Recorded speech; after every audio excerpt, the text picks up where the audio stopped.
Hello, everyone, and welcome to today's 𝘗𝘓𝗶𝗶𝗹 podcast. I'm your host, 𝘮𝘓 Greiner, and with me today, I have Dr. Daniel Linhares from Iowa State's College of Veterinary Medicine. How are you doing today? Hi, Laura. Great to be here. Thanks for the opportunity. We're glad to have you on today. Daniel, for people in our audience who may not be familiar with you, would you mind just sharing a little bit of your background? I'm originally from Brazil. That's where I got my veterinary degree and an MBA, and had the opportunity to spend 8 years working in the swine industry in technical services, production, pig production, biosecurity, health assurance, some other roles, but then went on for graduate education at the University of Minnesota. Worked with a great team over there, Dr. Monty, Torre Morel, Bob Morrison, Scott D, and others. And so got some education on veterinary population medicine, then went back to Brazil to work with 𝘗𝘗𝘶 for a couple more years. And then I had the opportunity and joined the Iowa State team here. So today I'm at the College of Veterinary Medicine, serve as an associate professor and director of graduate education, and really working back with the field, right, with swine veterinarians, producers on applied work towards helping them to, generating data and helping them make decisions to improve swine health and productivity.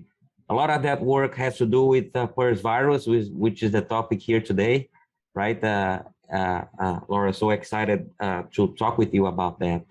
Yeah, I'm very excited too. I think PRRS obviously continues to be a disease, particularly in the United States, that challenges our producers, and it is a huge economic constraint for swine production, not just here in the US, but elsewhere as well. So I think today will be a really good discussion on things we can do with monitoring of PRRS, how we control it, and how we eliminate it. So I think let's just start maybe first with how would you monitor PRRS? What would be our typical monitoring strategies? Yeah, good question. And I think the first thing to remind, of course, is that when we talk about monitoring PRRS, you gotta understand what's the purpose, right? What's the intent?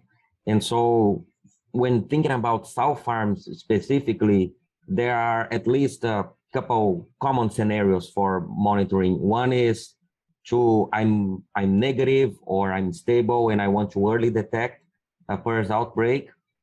For that scenario, it's really a combination of things that people can do. Of course, watching clinical signs, right? PRRS, especially the wild type ones, they are pretty hard on pigs. So you'll notice that sows go off feed. Piglets are not born as healthy as active as they typically are. And also, when related to that is a typical PRRS outbreak is hard on swine health and productivity. So if you're monitoring closely things like we talked about sows off feed, but on top of that, there is a number of aborts per week, pre-weaning mortality, neonatal losses, right? If you combine mummies and stillbirths, and just the number of pigs that you wean per week, those are pretty good indicators. Typically, not always, but most of the time when you have an outbreak, you'll see a change in the clinical picture and which reflects the productivity outcomes. So that's one way to do it, and you can do it pretty much real time or daily if you train your farm staff and you have a way to capture that data from your record keeping system.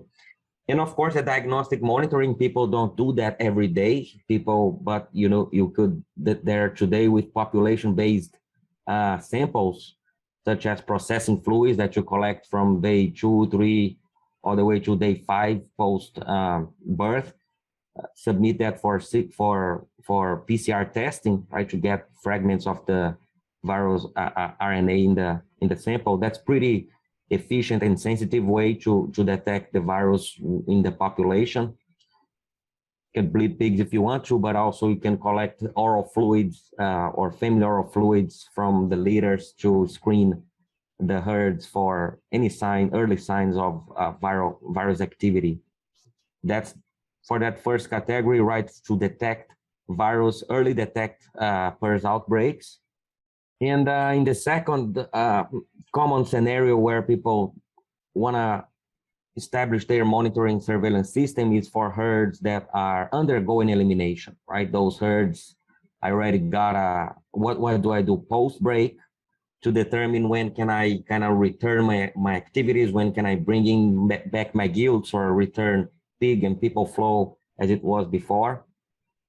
And in that scenario, clinical signs and productivity are less reliable because now you have a lot of herd immunity, and usually the herds recover clinically and recover the numbers of productivity way sooner than they clear the virus itself.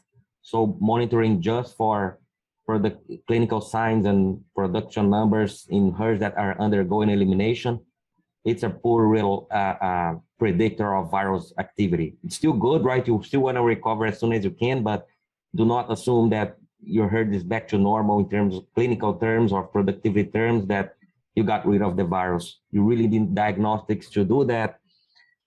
And so a couple of different scenarios there. If the herd is attempting to control the virus and reach stability and kind of, in other words, produce still negative pigs for the most part, but be okay if there is some low prevalence scenarios here and there. In that scenario, processing fluids or family oral fluid based sampling is maybe all you need in every week or every other week. With some 6 to 8 weeks of consecutive negative results, you're good to go back to control stage, would say, right? For those herds that are attempting elimination, then you need to be more aggressive than that, right? Think about the multipliers that cannot afford to be false negative, right? If they're negative, they got to be sure that they're negative. They don't want to leak positive pigs. So that's when you want to be more aggressive in terms of how frequently and how intensively you screen that population for PRRS virus. You can still use processing fluids in that 2 to 5 days of age as a good screening tool. Once you have some 8 to 9 consecutive negative weeks of negative results, then you really want to double check your due to wean piglet population, family oral fluids or bleed pigs, whatever you want, or oral fluids down the nursery, but you want to double check if you're really weaning those negative pigs. Long answer, but different scenarios try to cover a little bit of it, of each scenario that we typically deal with. Mm-hmm. And I think those are really good, certainly watching for clinical signs when you're in a negative herd or a herd that's not currently PRRS active. It can be a challenge. And so making sure your farm staff knows what's normal and what's abnormal. I've been in situations where something just feels off, right? And they can't quite put their finger on it yet, but maybe it's flu, maybe it's something else. And they get that diagnostic set going very quickly, and they're able to catch the breaks actually very, very early. And the whole purpose of catching a break early is just to try to control it, right? And try to help the pigs that are coming out of that sow farm have a better chance of survivability. So I think that's important for our audience to think about. Is it's not just spending money to say once a month I'm negative or positive. It's really about trying to reduce the mortality and stay economical. Yeah. One difficulty for those herds that are undergoing elimination, we talked about the importance of being aggressive in sampling and intensive sampling, right? And so one of the problems with that is budget. And then one of the questions is, how about pooling? Can I pool? Should I pool? Should I not? And so we've done a lot of works, and the people from Minnesota too have done a lot of studies with pooling samples. And one common finding that we've been consistently finding here, they've been finding there too with work by Dr. 𝘗𝘗𝗶𝗵𝗿𝗀 is that I think that we here in the swine industry, at least here in the US, we underutilize pooling. So looking at field data or simulation data, it's always a better idea to, so if you have, for example, a fixed budget, I want to run 3 PCRs. Let's get it this one example where I want to run 3 PCRs to cover my week. Should I run 3 samples? Should I collect 9 samples in running pools of 3, or 15 samples in pools of 5, so on and so forth, pools of 10, pools of 20, and consistently, at least up to pools of 1 to 20, it's always better to use that same budget, fixed budget, and cover as many animals and room spaces, air spaces as you can, and then pool. Even if you go all the way to 1 to 20, then just get those 3 PCRs and run 3 blood samples or 3 family oral fluids or 3 processing fluids from individual liters, right? It's always better to pull in our hands. So it's one opportunity in the industry, I think, to better utilize the pool in the sense that it's not just pooling per se, it's pooling for increasing the coverage of animals that you include in that sample. I think that's an interesting comment, because that's one that I can remember having a lot of discussion around. Is pooling is great because obviously we can save money and sample more animals, but it was always that discussion of, well, what is that pool? Is it 1 to 5? You know, can I put 5 samples in one pool? Can I do 10?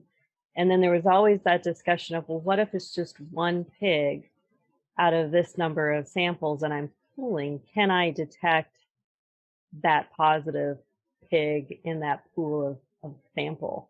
And so what I'm hearing you say today is 1 to 20 should be able to catch our positive result.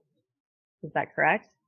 Yeah, we had a graduate student here. He's really good with numbers and probability. If you're going to a casino, he's the one that you want to bring with.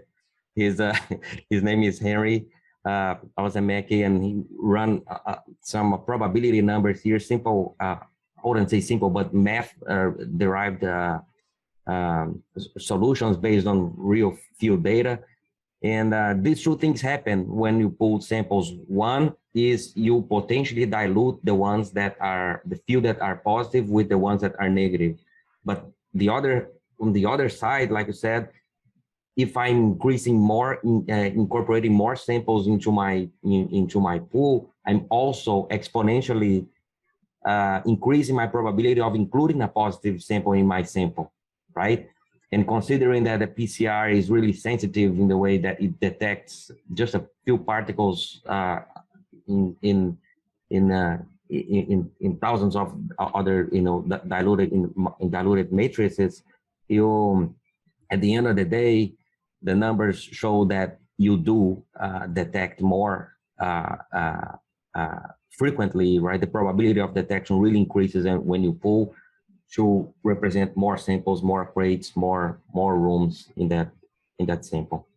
Very interesting. And the other thing I heard you say was that really between oral fluids, blood, or processing fluids, we can do the same ratio and be successful. Is that correct? Am I understanding that one as well?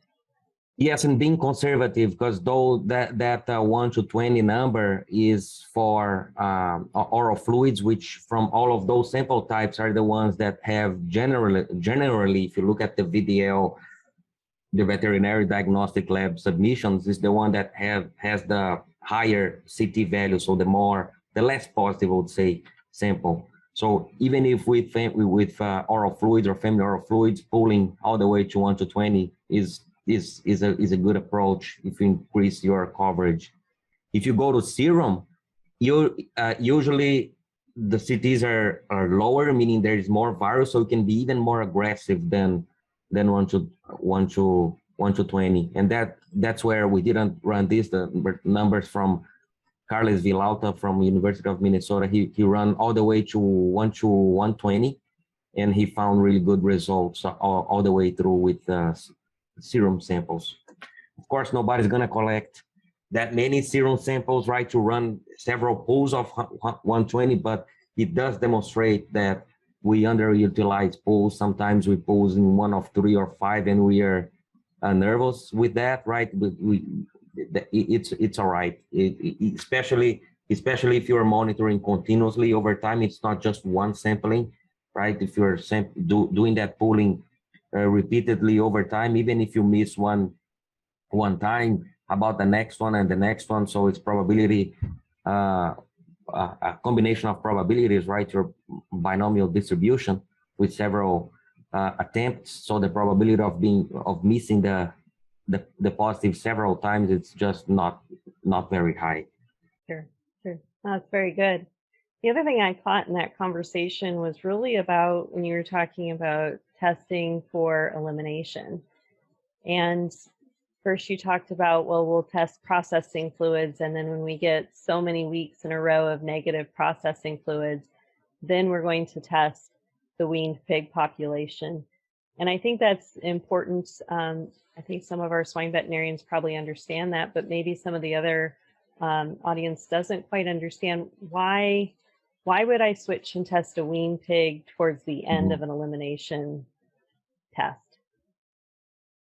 Yeah, what we have seen, and that's not, I won't say that happens in all the herds, but that's not rare. A rare finding is a herd that tests negative for 6, 8, sometimes even much longer than that, consecutive weeks negative on processing fluids. But then if you keep testing and if you keep looking, you find some litters that are positive down by the time that they are weaned, right? And so if we think about it, there's a lot of things that happen between that processing time and the weaning time, right? Pigs move, people move. There's, several interventions that you can think about where you're picking up pigs and moving them around.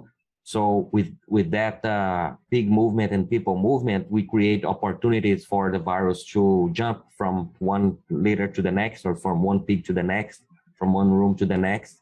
So the final product from the sow farms is are the weaned pig population. So those are the ones that we ultimately need to test to gain confidence that the sow farm is truly producing the negative status piglet. So that's why we need to check their status at the end. There may be some changes. We've seen that in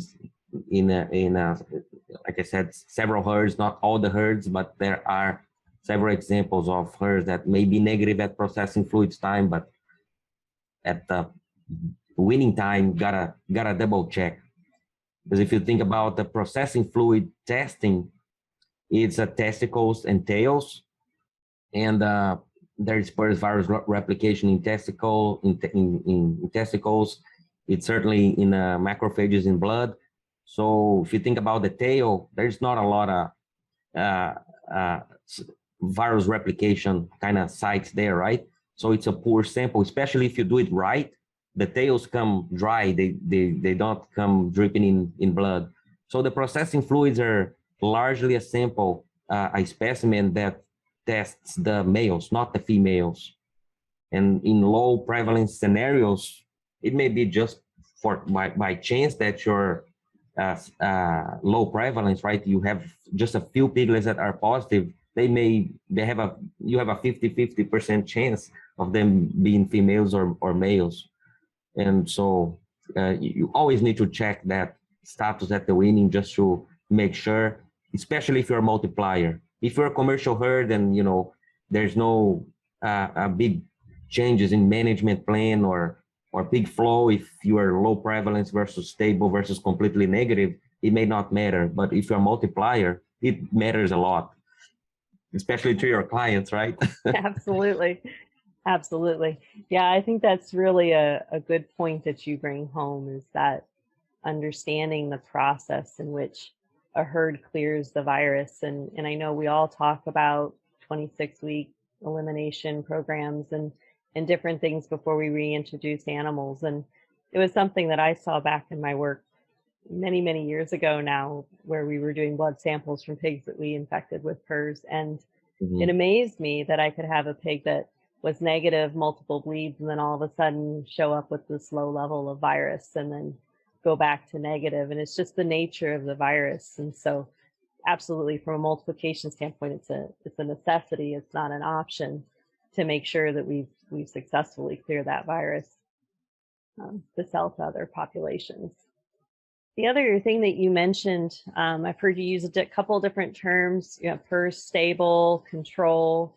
I know American Association of Swine Vets has a category system or a classification system. Before we talk about control strategies and elimination strategies, could you just briefly talk on those categories and what they mean? Let's start from backwards, right? From the status 4, which is the naive. Naive, what does a naive population mean, or negative? Those are the same, they use interchangeably in that the classification, negative and naive. It means that the population is completely free of the virus. There is no evidence of virus circulation. There is no evidence of antibodies against PRRS virus. So any animal should be ELISA negative, PCR negative. One step before that is the provisional negative status, which is the status 3. And what that means is there is some herd immunity in the population. So the animals will likely test ELISA positive. It may not be, but at the population level, there are certainly some that are ELISA positive.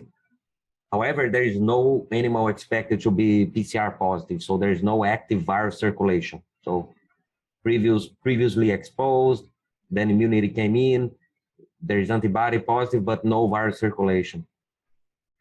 The status previous to provisional negative is your stable, right? And what does a stable mean? A stable means that there's still, now all the previous status will be all antibody positive. So in terms of virus circulation, stable means that there is no evidence that the herd is producing PRRS negative piglets at weaning, right? So it's very different than saying that there is no virus at all. There is, it is generally accepted that those herds have some virus circulation in the sow herd, the sows, right? So if you do a deep tonsil scraping, for example, or biopsy, you may find the virus there. However, this virus is not transmitting and it's not circulating in the weaned piglet population. You're consistently producing PCR negative pigs at weaning. The status prior to stable is you're positive unstable. So you're producing PCR positive piglets, likely seen clinical signs. And so it's, like the name suggests, unstable. That was the classification published by Dr. 𝘮𝘮𝘀 and collaborators back in 2011, right, by the American Association of Swine Vets. And this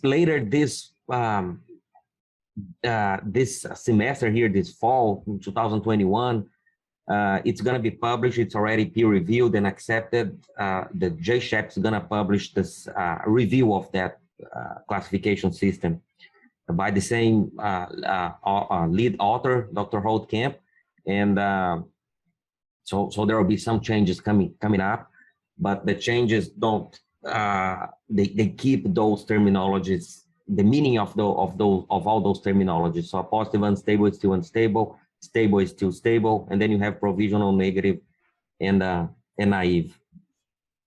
Perfect. We'll have to keep our eyes open for that publication. So that'll come through 𝘗𝘗, and that'll be 𝘮𝘮𝘀 et al. Publishing that this fall. That's wonderful. So let's talk a little bit now. Okay, we found our herd is positive. How do we control? What are we looking at for controlling PRRS, and what would be some strategies? Yeah, so for PRRS virus, as we know, there's no silver bullet. There's no single thing that you do and you're gonna take care of it. But having said that, there is a combination of strategies and solutions that you implement, and consistently you decrease the production losses and you get better, right? You manage the infection. And I would think that the single most effective thing that you do with your herd is around what you do with the gilt, with the incoming gilts. Because you have, if you imagine you have a PRRS outbreak, you have a herd on fire, and if you keep adding guilds in the either negative guilds or guilds that are replicating the virus, you're adding wood to that fire, and that fire is never going to stop, right? So you gotta bring that fire down. And one of the things to do it, and in my mind, again, it's one of the single most important thing is what you do with the guild in terms of guild flow and the immune status for the guild. So if you have a herd that's actively shedding virus, in other words, positive, unstable, you don't want to bring guilds in. If you have to, those guilds need to be previously immunized and non-shedding anymore. So that means that you gotta expose those guilds to any live virus, either the virus infecting the herd, the wild type virus, or attenuated vaccine virus.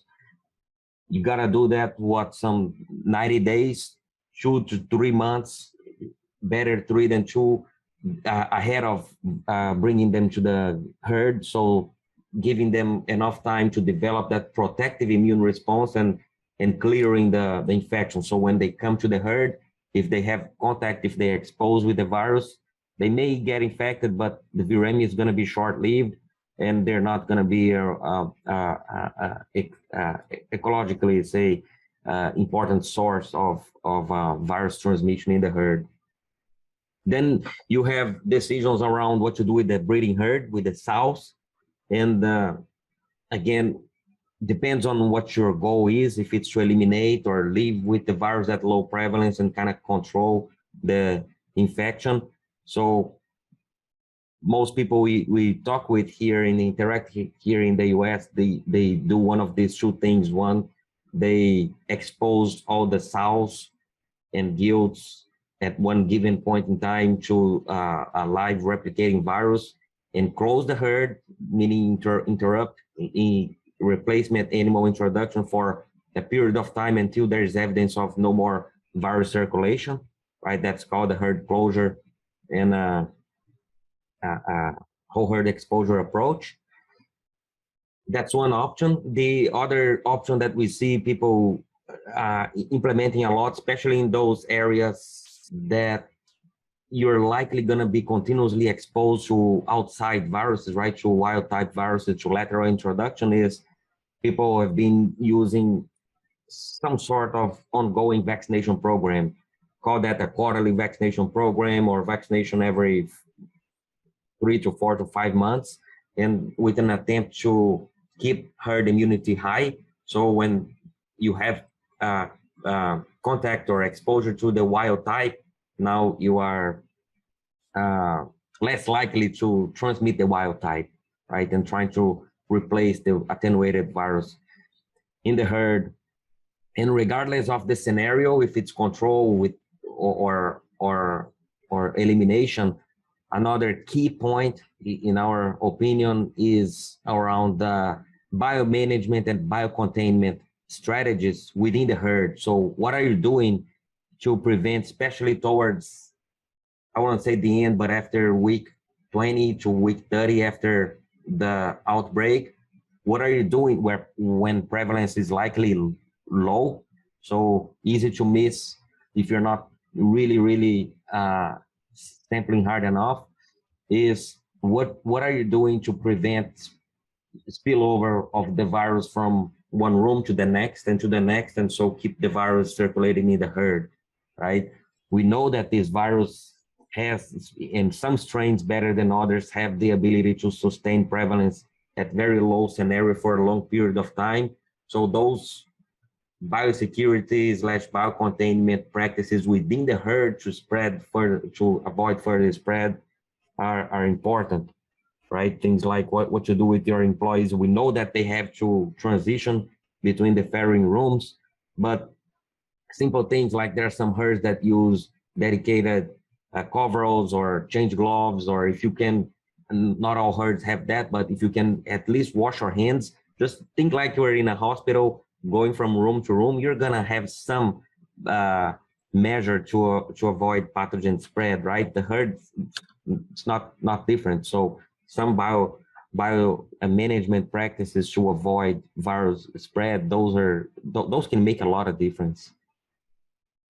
Yeah, especially when you're starting to do what you call that rollover phase, where you have negative 𝗟𝘗𝘏. So if you're going the route where you're letting the virus clear itself out of a farm and you're bringing in those new 𝗟𝘗𝘏, I can remember having, completely different sets of processing equipment and, different boots, and we'd have a line drawn on the floor. This was the negative, PRRS negative side of the farm, and this was the PRRS stable, right? Mm-hmm. Mm-hmm. So the other thing, we talk a lot about sows and 𝗟𝘗𝘏s and reproduction, but grow finish pigs can get PRRS too.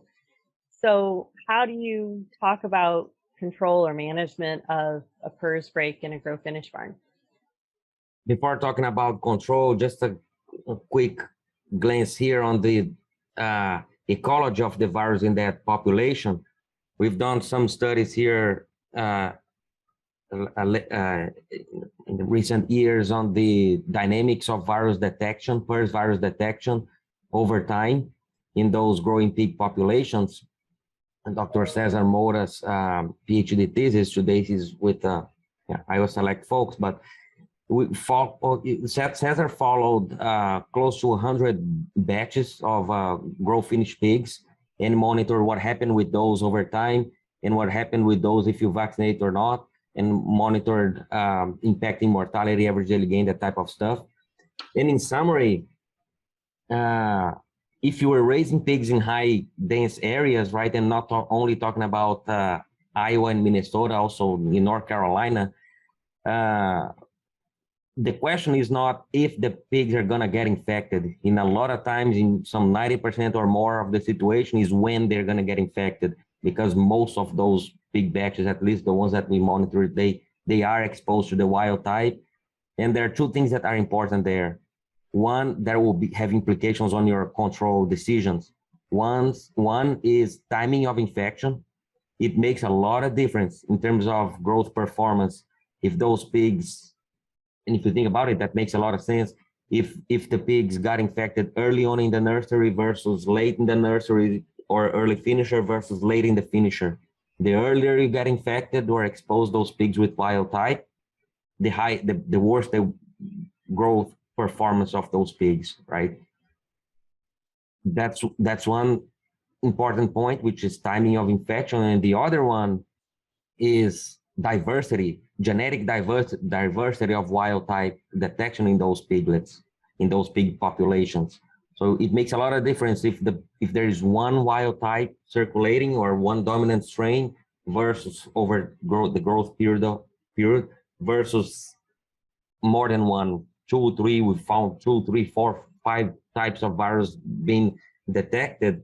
So I think we can't treat the grow finish population as they are already positive and categorize PRRS as just yes or no, or positive or not positive. There's a lot of gray, kind of a lot of sub-classifications there. When did they get exposed? How many virus? Which strain? What's the genetic diversity? All that matters for if you're concerned about mortality, average daily gain. We didn't look much at feed efficiency, but I wouldn't be surprised if there is an impact there too. And so at the end of the day, in our mind, what we really want is, especially if you're in a high dense area where the question is not when, but it's not if, is when you're gonna get exposed, is you wanna get the attenuated virus ahead of the wild type, right? You wanna build that protective immunity ahead of the challenge. And we see that with experimental studies as well as field studies. If you are ahead of the wild type challenge, you can expect more of the vaccine. Of course, if you vaccinate with the wild type or really close to the wild type challenge, you can expect some, but not the full protection that the vaccines can offer. So gotta understand what's happening in the flow that we're concerned with, and try to get that immunity ahead of the challenge. and also don't rely 100% only on the vaccine, right? If we know that diversity and timing of infection matters, do whatever you can to delay that exposure and to minimize that exposure, right? So biosecurity, as much as we talk about the importance of biosecurity for the sow farms, as we should, we also need to bring some of those sow farm biosecurity principles back to grow finish, showering out, for example, and think about, and not saying that we can't share labor. Sometimes it's an economic decision we have to, but back to your example with processing carts, right? What can we do to add layers of biosecurity protection and downtime and change clothes and shower out, simple things that that are effective to delay the exposure to wild type and reduce the diversity. You may already be positive, but you're not positive for all the viruses circulating in that region, right? Right, right. That's very important. Well, as we kind of wrap up here, I just want to have you touch base just on a statement that you have called the Nextgen Regional Control Program. Can you talk just briefly about what that is and what that looks like? Yeah, so we have a graduate student here. His name is 𝘮𝘂𝘬𝘮, and he's working with this, what he's calling the next generation regional control programs. And what those consist of is, well, if we just back a little bit on, I think it was always started, as I can remember, with Dr. Bob Morrison in the, I would say 2003, 2004, around there, maybe a little bit later. But so those regional programs that started in the early to mid 2000s, and they just disseminated in the US. There were, to the best of my knowledge, some 70 or more regional programs, but then those had a good traction. They did good. They were good for that science of collaboration that led to other projects, right? But then over time they faded, and there's not many pretty active programs anymore. And one of the reasons we think why those programs didn't keep evolving is you had a lot of decision makers on the table, sometimes a regional program with 50, 60, 70 producers. And how do you align expectations if you're controlling or eliminating? How do you align actions? What are you going to do if you test positive, or right? And so at that time, people were still bleeding a lot of pigs, didn't use a lot population-based sampling that allows more frequent testing. So when you learn that a farm broke, it was already too late for any action, right?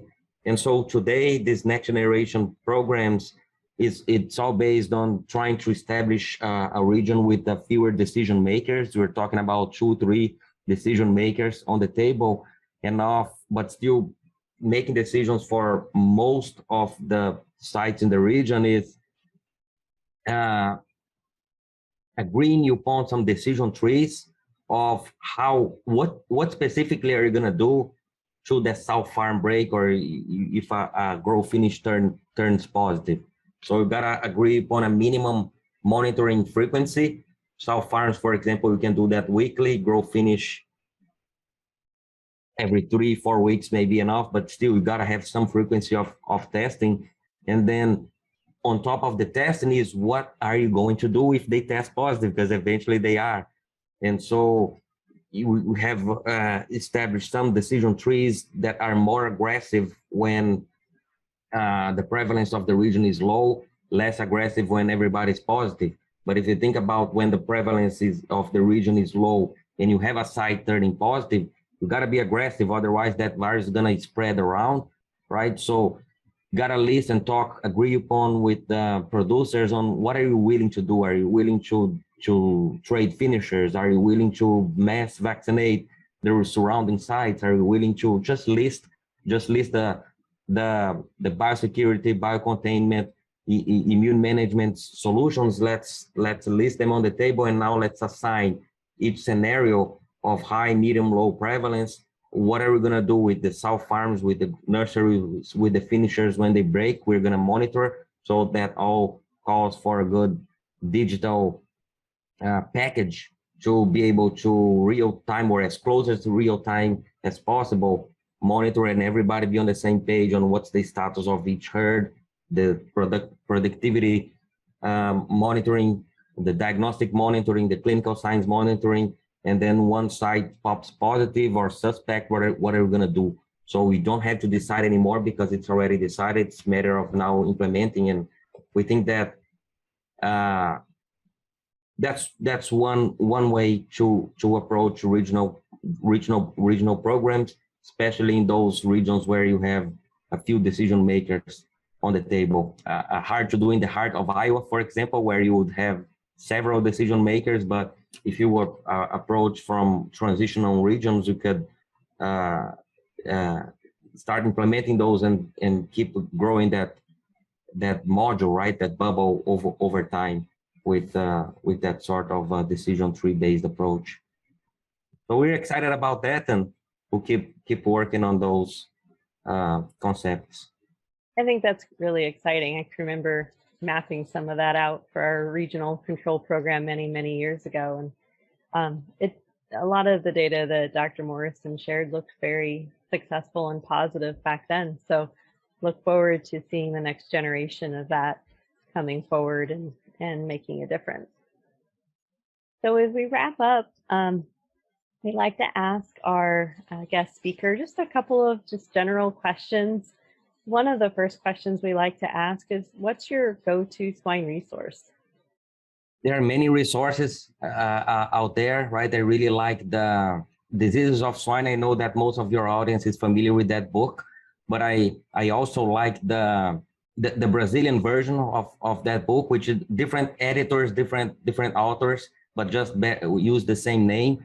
Of course, in Portuguese, and the reason I like that is it's written for the typical farm manager and the supervisors and people on boots on the ground. So has a really simple, straightforward language and a lot of pictures, a lot of images, a lot of flow charts. So I think that's pretty handy for communicating with people from the field. So I'll have those two if I can. Absolutely, that's fine. How about something that you're interested in or that you would recommend to our audience that maybe isn't related to swine in terms of a resource or a book that you've enjoyed?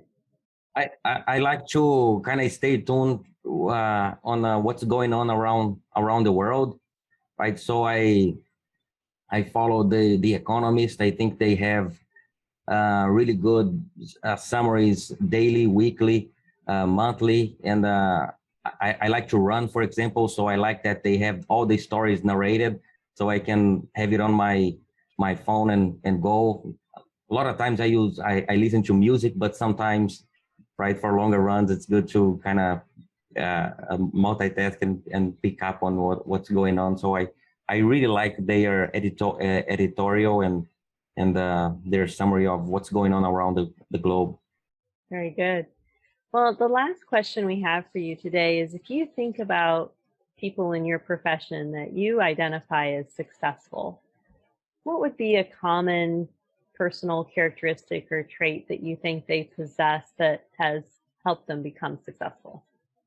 If we think about there are a lot of successful people with different traits, right? I don't think there is only one recipe for success. But if I think about something, Laura, I would say that I would combine curiosity with drive, right? So it's not only digging what's going on and go on your own, study, search the literature, go to the blackboard and kind of really think through the problem. It's also what you're going to do about it. So that comes that drive